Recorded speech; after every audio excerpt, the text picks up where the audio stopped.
আসসালামু আলাইকুম।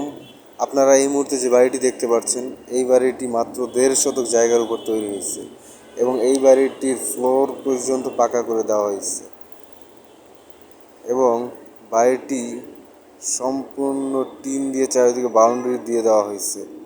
তো চলুন দেখে আসি বাড়িটির ভিতরের ঘরগুলো। এই হলো বাড়িটির গেট এবং বাম পাশে রয়েছে টয়লেট, গোসলখানা এবং রান্নাঘর।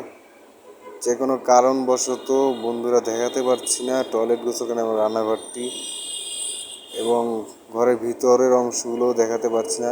এই হলো প্রথম ঘর এবং তারপরে রয়েছে আরও একটি ঘর, তার পাশেও রয়েছে আরেকটি ঘর।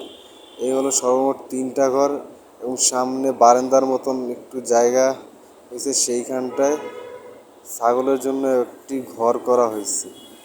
তো বাড়িটি কেমন লাগলো সবাই কমেন্টে জানাবেন এবং ভিডিওটি ভালো লাগলে অবশ্যই চ্যানেলটি সাবস্ক্রাইব করবেন। ধন্যবাদ।